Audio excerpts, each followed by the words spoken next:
Anatomy of the flowering plant कल हमने start किया था बेटा। क्या क्या कर लिया था कल हम लोगों ने? टाइप ऑफ मेरिस्टेमेटिक टिश्यू देखा था हमने, है ना। Type of meristematic tissue on the basis of origin, on the basis of location. तो बेटा आज का टॉपिक है organization of shoot apex.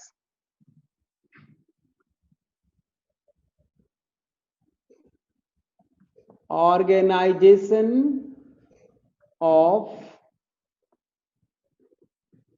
Shoot apex मतलब शूट का जो एपिकल पोर्शन होता है बेटा, जो एपिकल बड होती है, वो कैसे बनती है ना। ऑर्गेनाइजेशन ऑफ शूट एपेक्स देखते हैं बेटा। जैसे मान लो ये स्टेम है, ये स्टेम है, यहाँ पे एक बड है, इसमें ये कॉन्टिन्यू इसके सेल्स डिवाइड करते रहते हैं, ठीक है। कॉन्टिन्यूअस डिवीजन होता रहता है इसमें। तो जैसे ये स्टेम आगे बढ़ती चली जाएगी बेटा, कुछ सेल्स बच जाते हैं, वही सेल्स जो है क्या बना लेते हैं, एक्सिलरी बड। वही क्या बनाते हैं बेटा, एक्सिलरी बड, है ना। During activity of shoot apical meristem some cells are wrapped behind in the pocket, they together form axillary bud. समझ में नहीं आया? आया या नहीं आया? मैं ये कह रहा हूं कि बेटा देख, ये जो शूट, ये स्टेम है, यहाँ पे एक मेरिस्टेमेटिक जोन है, ठीक है। रिपीट कर देता हूं, ये स्टेम है बेटा और ये है शूट एपिकल मेरिस्टम। मतलब ये मेरिस्टेमेटिक जोन है, यहाँ के सेल्स कॉन्टिन्यूअस डिवाइड कर रही हैं। तो स्टेम की लेंथ बढ़ती चली जाएगी, तो बाद में जैसे जैसे ये आगे बढ़ के मान लो यहाँ पे आ गया, तो यहाँ पे कुछ सेल्स बच गए थे, ठीक है। यही क्या बना लेते हैं बेटा, एक्सिलरी बड, और यहीं से ब्रांचिंग निकलती है। ये कहने का मतलब है। तो शूट एपेक्स का ऑर्गेनाइजेशन कैसे होता है, क्या क्या कौन कौन से ऑर्गन्स होते हैं उसमें, कैसे बनता है ये, वो देखते हैं हम, है ना। ऑर्गेनाइजेशन ऑफ शूट एपेक्स, ये मान लो आप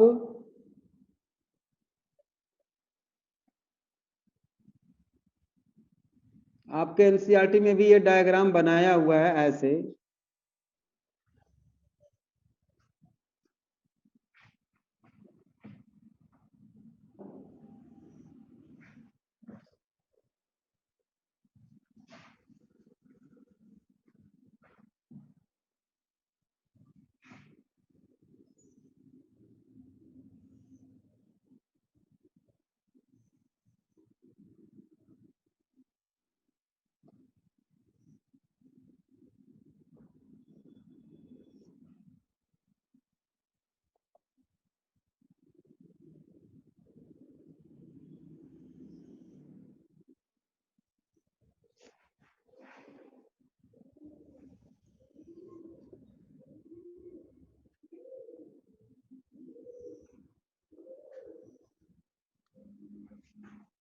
ठीक है,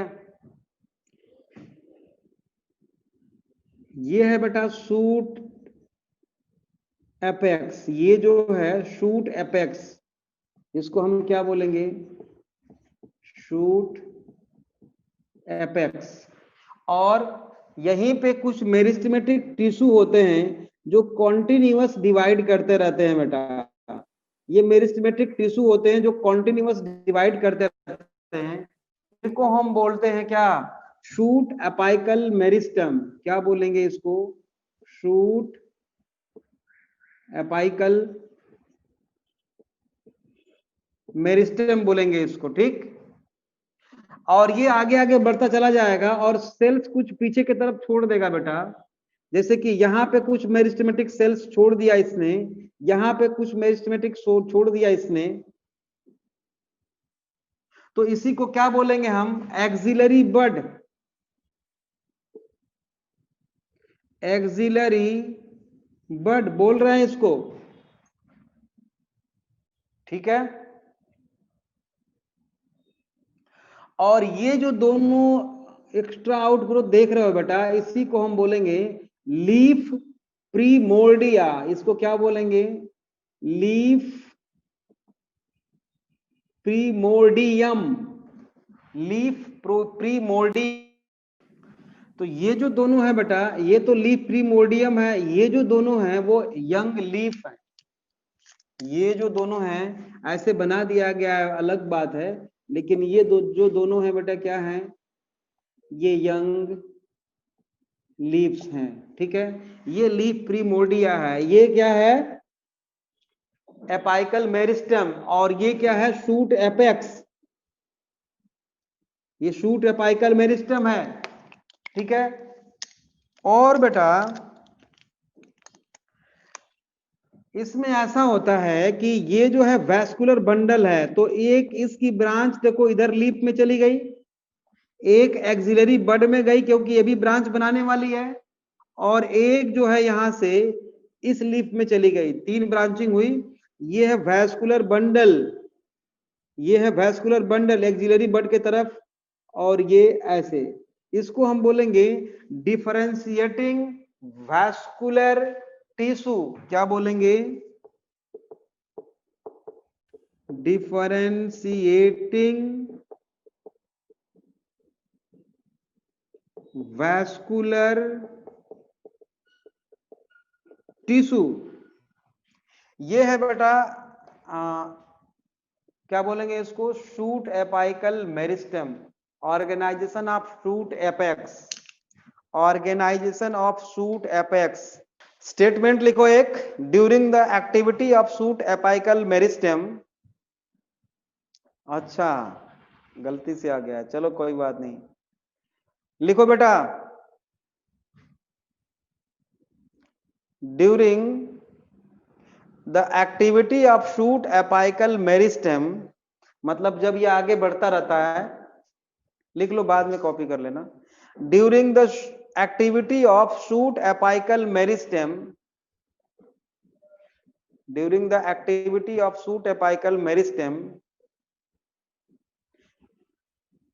some cells are left behind in the pocket, some cells are left behind in the pocket।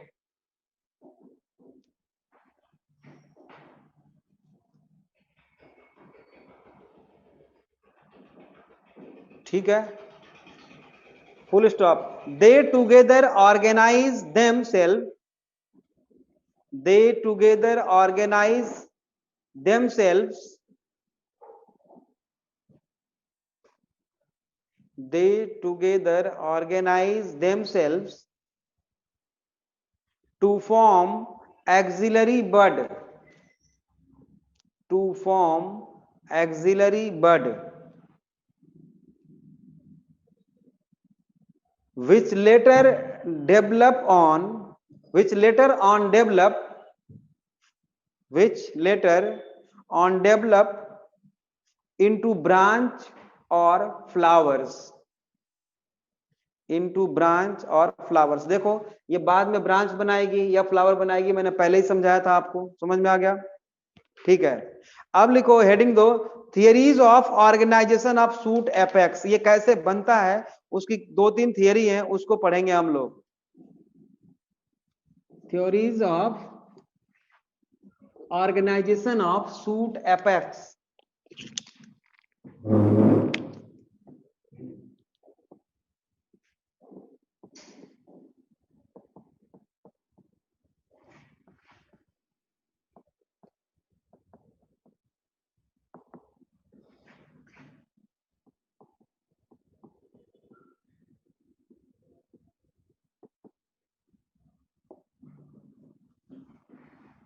ठीक है, इसमें बेटा तीन थियरी है वैसे। पहला है बेटा एपाइकल सेल थियरी, पहला लिखो, नंबर वन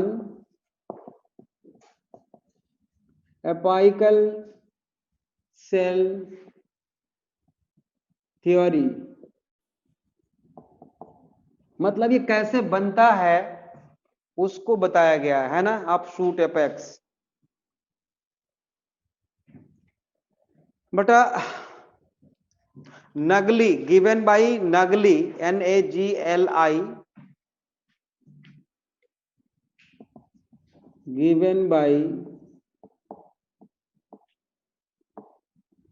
इन्होंने कहा कि कोई एक सेल होती है बेटा, सिंगल सेल है ना, एपाइकल सिंगल सेल जो होती है, और वही क्या करती है, पूरा इंटायर शूट एपेक्स को फॉर्म करती है, बनाती है, ऐसा बोला इन्होंने। लिखिए, according to this a single cell, single apical cell, according to this single apical cell is responsible for, single apical cell is responsible for entire process, entire process to form, entire process to form apical growth or shoot apex।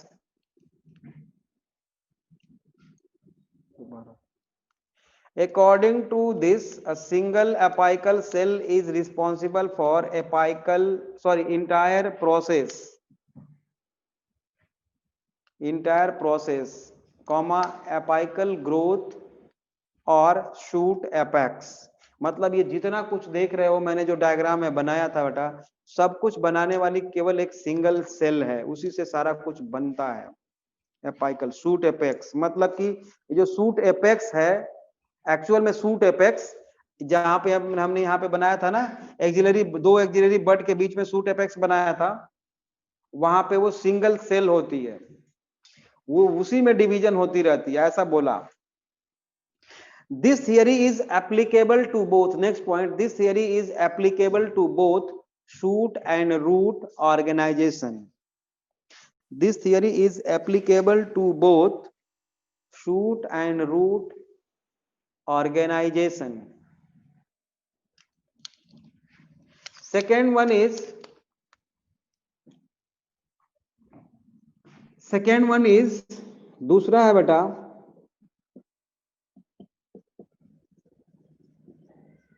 हिस्टोजेन theory given by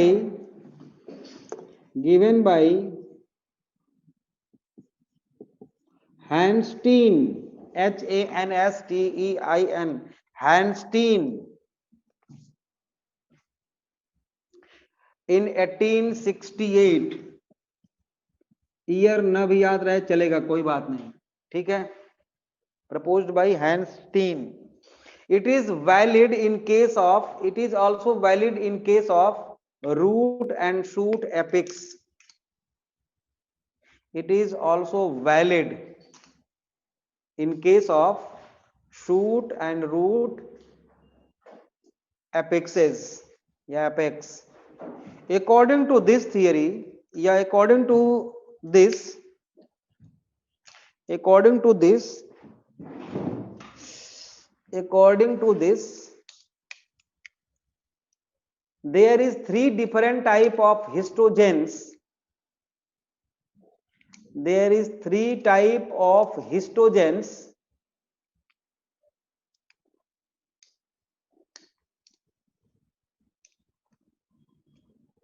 oblique different zone region, different zones लिख लो, histogens और different zones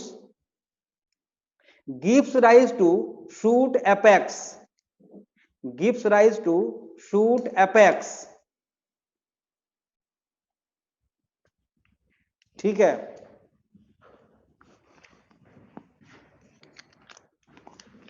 last point repeat लिखो, according to this there is a three type of histogens, three type of histogens oblique distinct या different regions या different zone gives rise to shoot apex। और ये different zones हैं कौन कौन से, वो देख लेते हैं। histogens,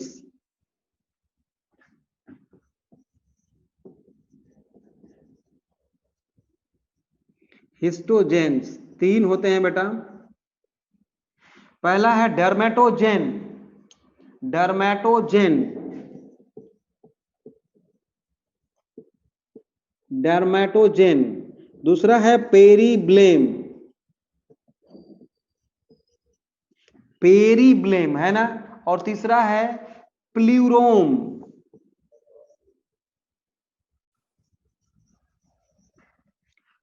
प्ल्यूरोम, प्लेरोम।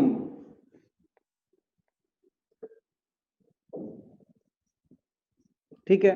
डर्मेटोजेन produce outer epidermis. डर्मेटोजेन क्या प्रोड्यूस करेगा बेटा? डर्मेटोजेन प्रोड्यूस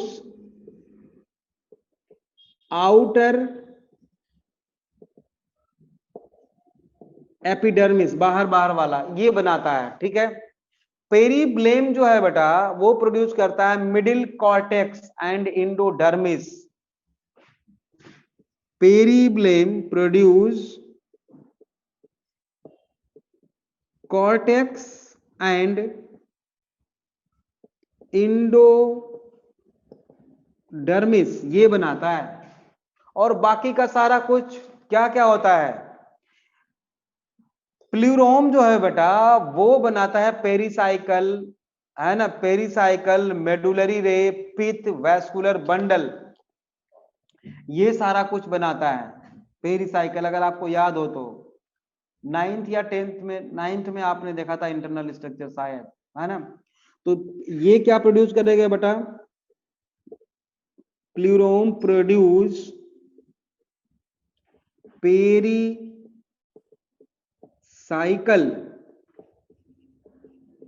पित्त, वैस्कुलर बंडल,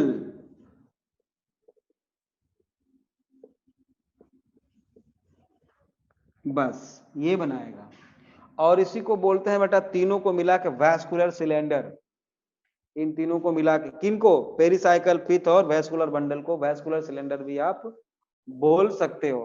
तो ये रहा बेटा, 2 थियरी मैंने आपको बताई है अभी। 2 थियरी बताई है बेटा। कौन कौन सा? एपाइकल सेल थियरी और histogen cell theory. Third one is apica corpus theory. Apica corpus theory तो छोड़ दो, ट्यूनिका लिखो, tunica, tunica corpus theory. Third one is tunica corpus theory. Third one is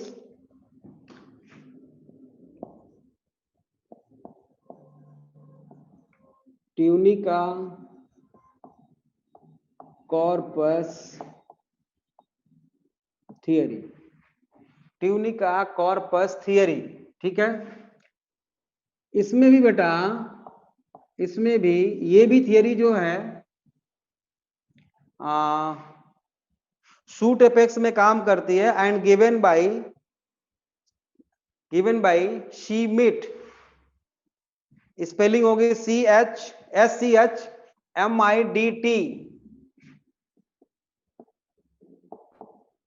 शीमेट ने इस थियरी को बताया था, गिवन बाय शीमेट। ठीक है ना। According to this theory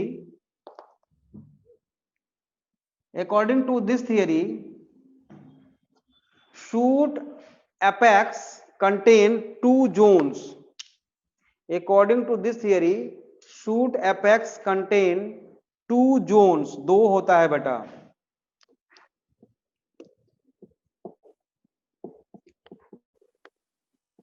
shoot apex में 2 जोन होगा, कौन कौन सा? ट्यूनिका और कॉर्पस, है ना। ट्यूनिका पहला क्या होगा? ट्यूनिका, और दूसरा क्या होगा बेटा? Corpus. Tunica gives rise to epidermis. क्या बनाएगा ये? It forms outer covering and epidermis. It forms outer covering and epidermis, right. और बाकी का सारा कॉर्पस बनाएगा। ठीक है। बाकी का सारा corpus it forms rest of the body, it forms rest of the body, it forms rest of the body. ठीक है, समझ में आ गया। पहली बात तो ये कि ये अच्छी तरह से सब तब समझ में आएगा बेटा जब आपको इंटरनल स्ट्रक्चर के बारे में थोड़ा बहुत नॉलेज होगा। जैसे कि मान लो ये स्टेम है, ये स्टेम है बेटा किसी प्लांट का, ये अगर इसको ट्रांसफर सेक्शन काटेंगे हम तो सर्कुलर दिखाई देगा हमें ऐसा, बाहर बाहर एपिडर्मिस होता है, फिर कौन सी सेल्स होते हैं बेटा, कॉर्टेक्स होते हैं, फिर इंडोडर्मिस होती है, फिर पेरिसाइकल होता है, फिर जाइलम फ्लोएम होता है, फिर बीच में क्या होता है, पिथ होता है, पिथ। ये ऑर्डर है ऑर्गेनाइजेशन का। याद है कुछ? नहीं याद है? 10th 9th में कुछ नहीं पढ़ा? ठीक है, कोई बात नहीं, बाद में समझ में आने लगेगा। ये बाहर बाहर एपिडर्मिस होती है, उसके बाद कॉर्टेक्स होता है ना, ऐसा है। कोई बात नहीं, हम डायग्राम बना के आप लोगों को बताएंगे। ठीक है, अब हेडिंग दो, organization of root apex. Organization of root apex.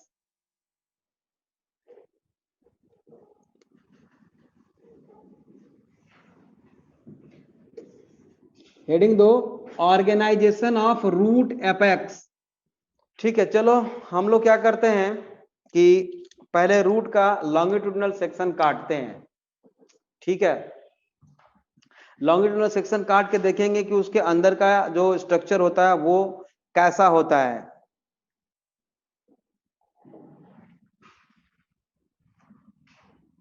ये है बेटा रूट, ये रूट है, इसका हमने लॉन्गिट्यूडनल सेक्शन काट लिया, तो ट्रांसवर्स नहीं, ऐसे नहीं, लॉन्गिट्यूडनल। तो ये कैसा दिखेगा देखो,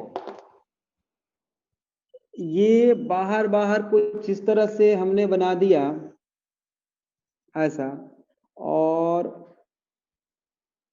ये ऐसे, ये रहा रूट कैप, रूट कैप है ये। ठीक है, अंदर जो है ये वैस्कुलर सिलेंडर होगा, ये क्या है, वैस्कुलर सिलेंडर होगा या वैस। ठीक है, इसके बाद क्या होगा बेटा, ये क्या होगा, कॉर्टेक्स रीजन होगा, दोनों तरफ ये कॉर्टेक्स होगा। ठीक है, और कॉर्टेक्स के बाहर बाहर क्या होगा बेटा, एपिडर्मिस होगी। ये क्या होगा, एपिडर्मिस होगी। यहां तक समझ में आ रहा है? एपिडर्मिस को हम प्रोटोडर्म बोल सकते हैं, क्योंकि क्योंकि प्रोटोडर्म बनाता है एपिडर्मिस। एपिडर्मिस को प्रोटोडर्म बोल सकते हैं, प्रोटोडर्म प्रोड्यूस एपिडर्मिस। ठीक है, अब बेटा क्या है कि ये कॉर्टेक्स रीजन है, इसका एपिकल पोर्शन जो है यहां पर, ये कुछ मेरिस्टेमेटिक टिश्यू हैं, देखो यहां पर कुछ मेरिस्टेमेटिक टिश्यू हैं बेटा,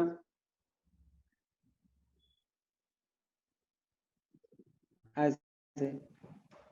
ठीक है, इसको हम क्या बोलेंगे, रूट एपाइकल मेरिस्टेम,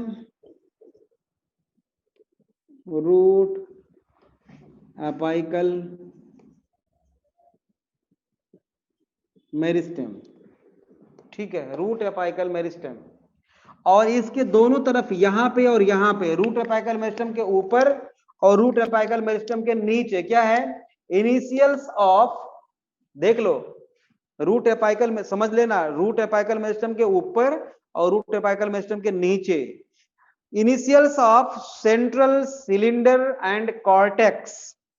मतलब इसका इनिशिएशन और इसका, ये और ये इनिशियल्स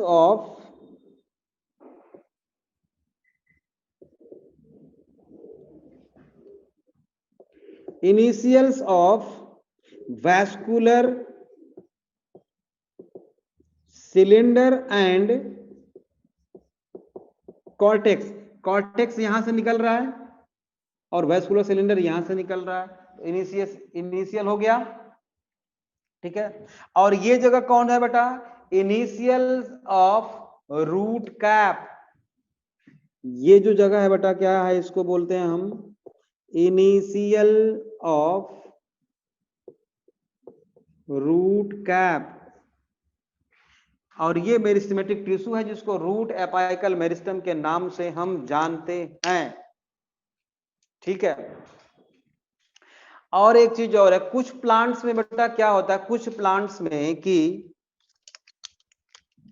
ये है एपिडर्मिस, ठीक है, और ये है बेटा रूट कैप, मान लो ये क्या है, रूट कैप, ये रूट कैप है, और ये है आपका एपिडर्मिस, एपिडर्मिस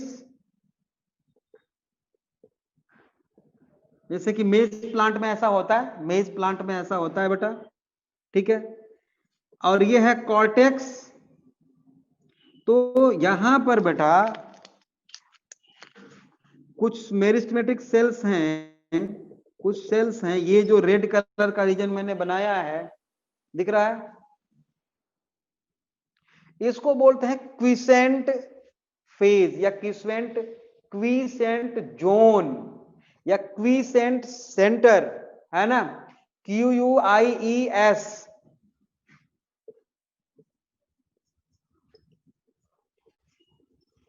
क्विसेंट सेंटर।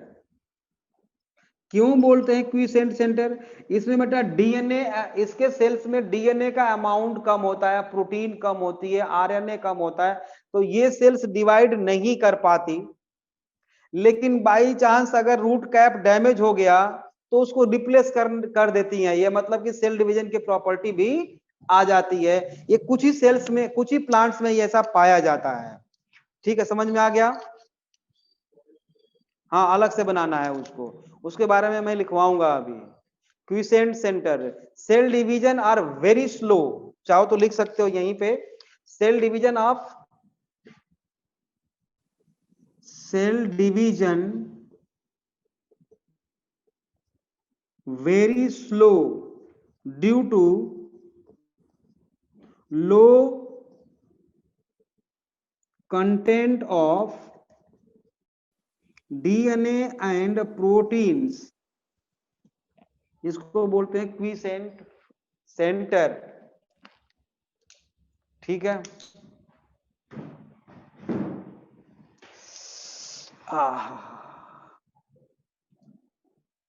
दिख रहा होगा,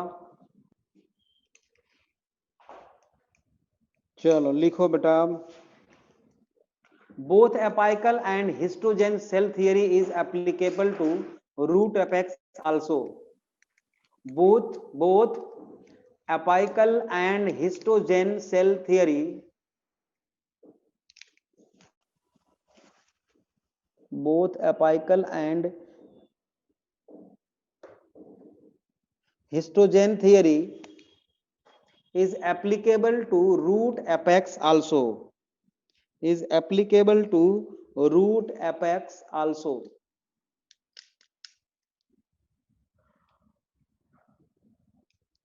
ठीक है। Next point, in place of dermatogen,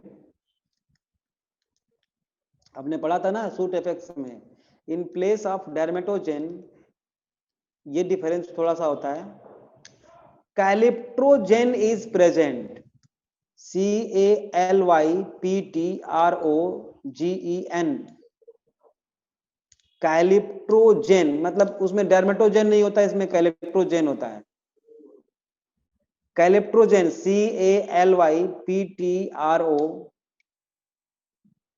कैलिप्ट्रोजेन GEN is present in place of dermatogen, कैलिप्ट्रोजेन is present which gives rise to epidermis, repeat कर दूं फिर, चलो भाई लिख लो, both apical and histogen cell theory is applicable to root apex also, ठीक। अब हमने उसमें क्या पढ़ा था, कि डर्मेटोजेन होता है ना। तो इसमें लिखेंगे in place of dermatogen calyptrogen, CALYPTROGEN, calyptrogen is present, which gives rise to epidermis, which gives rise to epidermis,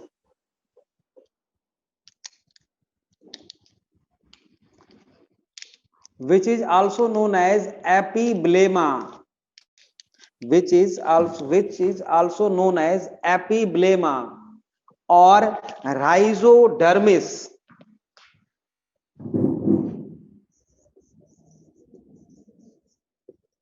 एपीब्लेमा और राइजोडर्मिस, RHIZODERMIS, राइजो मीन्स रूट होता है ना, राइजोडर्मिस। ठीक है, नेक्स्ट पॉइंट लिखिए कॉर्पर कपे, CAPPE, कॉर्पर कपे थियरी, इसके लिए है बेटा, रूट के लिए। मतलब रूट एपेक्स ऑर्गेनाइजेशन में अभी दो जो हमने बताया, कौन कौन सा बेटा, कौन कौन सा सेल थियरी इसमें होता है, डर्मेटोजेन सॉरी हिस्ट्रोजेन और एपाइकल सेल थियरी रूट में भी अप्लाई होता है, मैंने वहां भी लिखवाया था। एक अलग से थियरी इसमें पढ़ेंगे कॉर्पर कपे थियरी, वही कॉर्पस ट्यूनिका कॉर्पस के जैसा ही ये भी है ना, वो सूट के लिए है और ये रूट के लिए है, उसी के जैसा है।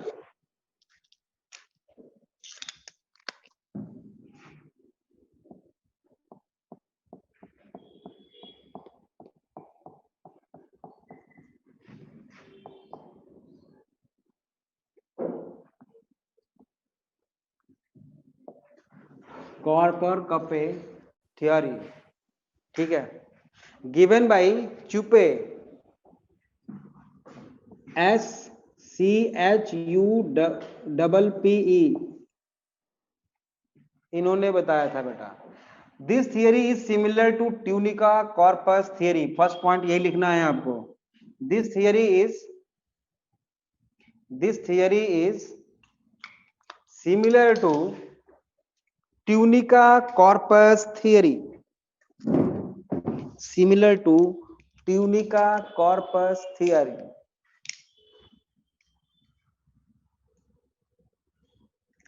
ट्यूनिका कॉर्पस थियरी, ठीक है। नेक्स्ट पॉइंट लिखिए इसमें, the cappe gives rise to root cap, the cappe CAPPE, cappe gives rise to root cap and corper gives rise to rest of the body,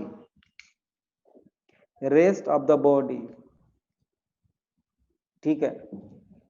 अब बेटा हेडिंग दो quiescent centre,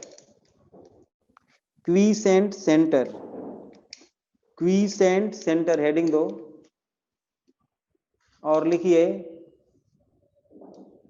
quiescent centre में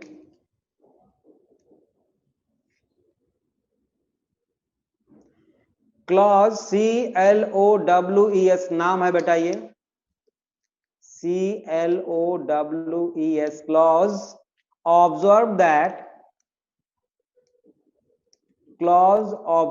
that in case of maize and onion,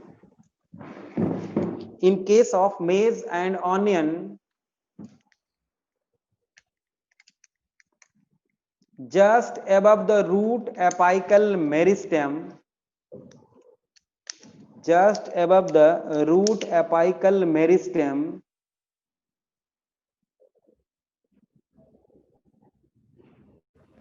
a small group of cells are present,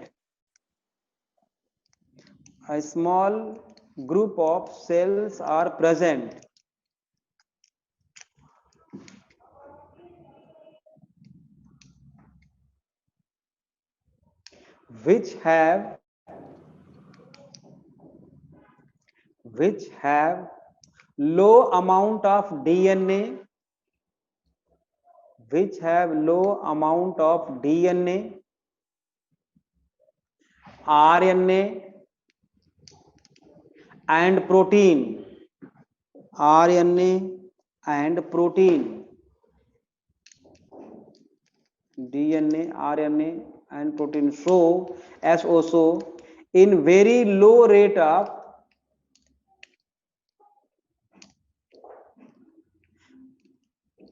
SHOW लिखना, they show very low rate of metabolism, they show very low rate of metabolism, so it is called quiescent center, it is called quiescent center। मैंने लिख दिया यहाँ पे कि लो rate होता है DNA का, इसलिए ज्यादा तेज डिवाइड नहीं करती, स्लो डिवीजन होता है इसमें, ठीक है। नेक्स्ट पॉइंट लिखो, but whenever root apical meristem get damaged,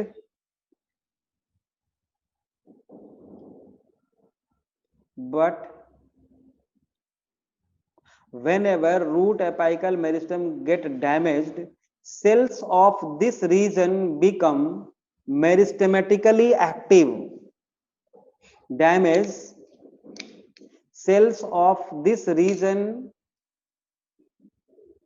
become meristematically active and replace damaged meristem and replaced damaged meristem, and that's why it is also known as, and that's why it is also known as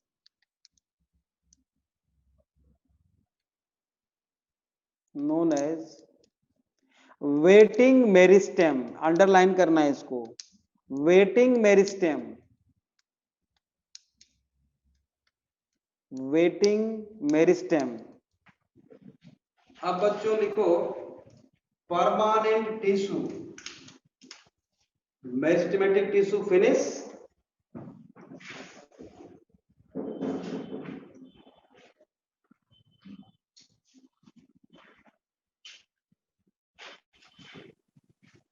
permanent tissue,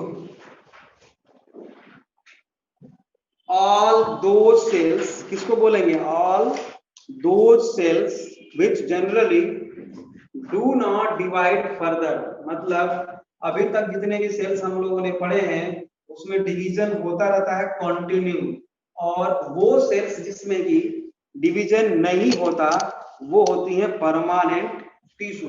यहाँ पे लिखो आगे इसके, all those cells which are generally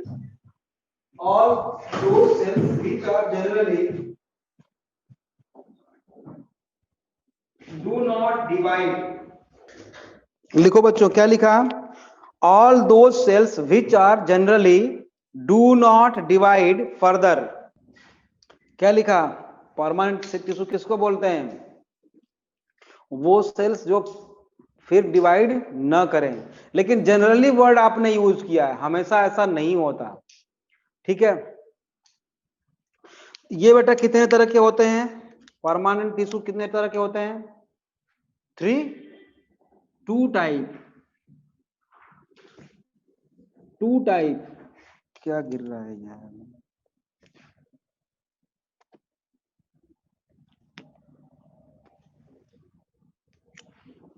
2 type. पहला बेटा क्या है, simple permanent tissue, और दूसरा complex permanent tissue. Simple permanent और कॉम्प्लेक्स परमानेंट में डिफरेंस क्या है, बोलिए।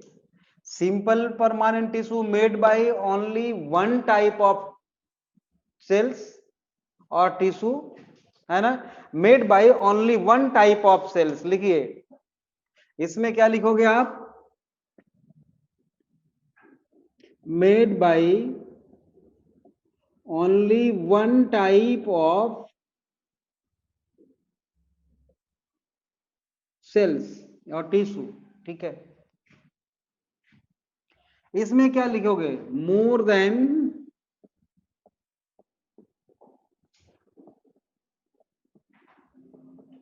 वन टाइप ऑफ सेल्स और टिश्यू। हाँ, किसी ने कुछ लिखा था, मैंने देखा नहीं है। ये कितने तरह के होते हैं बेटा, याद है तो बताओ। 3 तरह का। कौन कौन सा, parenchyma, collenchyma and sclerenchyma, right. हाँ, और कॉम्प्लेक्स परमानेंट टिश्यू कितने तरह के होते हैं, 2। कौन कौन सा, एक है बेटा जाइलम और दूसरा है phloem. Xylem and phloem, more than one type of tissue और सेल्स के ये बने होते हैं। ठीक है, नेक्स्ट लिखिए।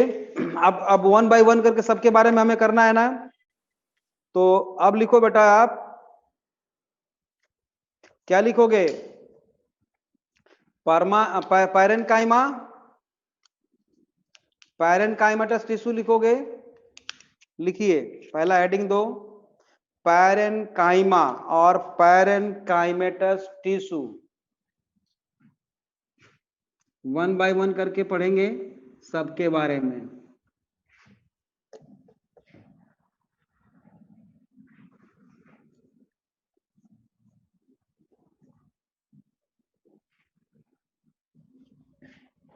पैरेनकाइमा,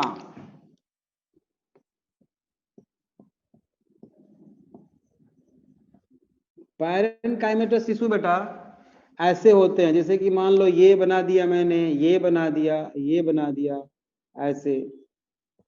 तो आप देख रहे हो इसमें 2 सेल्स के बीच में इंटरसेलुलर स्पेस है। ठीक है, तो और इनका सेल वॉल कैसा होगा, थिन होगा, thin walled and made up of cellulose, thin walled and made up of cellulose, और इंटरसेलुलर स्पेस भी है, इंटर सेलुलर स्पेस भी है, पाया जाता है। और एक चीज और है, जैसे कि एनिमल्स बॉडी में, ह्यूमन बॉडी में बेटा मोस्ट ऑफ द सबसे ज्यादा टिश्यू कौन सा होता है,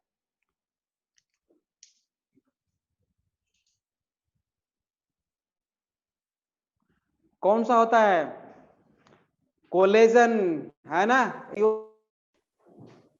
एरियोलर कनेक्टिव टिश्यू। इसी तरह से बेटा प्लांट्स में मोस्ट ऑफ द टिश्यू जो होते हैं वो पैरेनकाइमेटस टिश्यू होते हैं। ठीक है, पैरेनकाइमेटस टिश्यू वो होते हैं। तो इसमें लिखिए they are generally isodiametric, in bracket similar in size and shape. They are generally isodiametric, in bracket similar in size and shape। लिख लिया, बनाना है क्या, अभी बन गया, लिखो अब। They are generally isodiametric, मतलब बराबर, इन bracket similar size and shape, similar size and shape, isodiametric, and they are maybe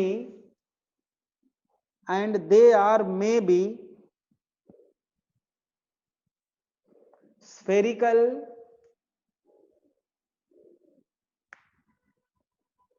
Oval, round, polygonal, polygonal और इलोंगेटेड इन शेप, पॉलीगोनल और इलोंगेटेड इन शेप, उसी में कंटिन्यू बोल रहा हूं मैं तो। अच्छा, स्टार्टिंग से लिख लो, they are generally isodiametric in bracket, similar in size and shape, bracket close, and they are may be spherical, oval, round, polygonal or elongated in shape. Next point, cell wall thin and made up of cellulose, जो मैंने अभी बताया था आपको, cell wall thin and made up of cellulose.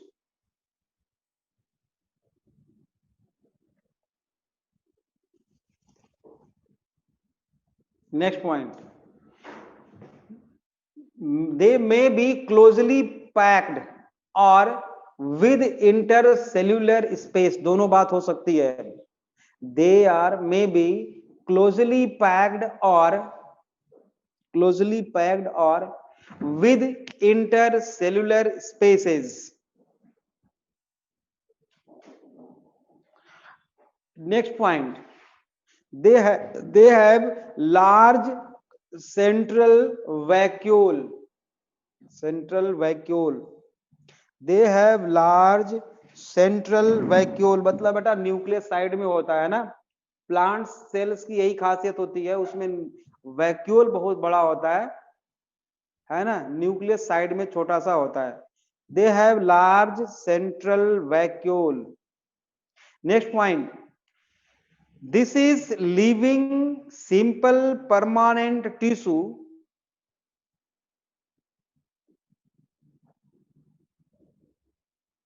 this is living simple permanent tissue, comma, it is also known as fundamental plant tissue, it is also known as fundamental plant tissue, क्योंकि यही सबसे ज्यादा होता है बेटा, है ना, plant tissue में, because it is present in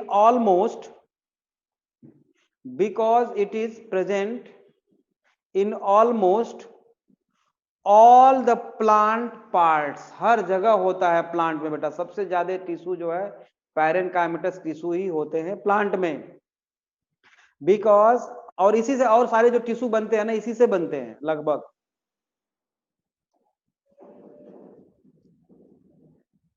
क्या लिखा, क्या लिखा, because it is present in almost all parts of the plant, या plant of the parts, and almost, and लिखो, and almost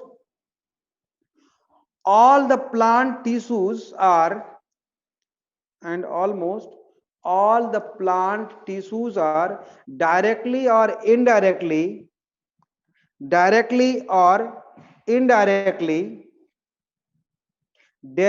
from, directly or indirectly derived from parenchymatous tissue, directly or indirectly derived from parenchymatous tissue. लिख लिया, ठीक है बच्चों, बाकी का next class में देखते हैं.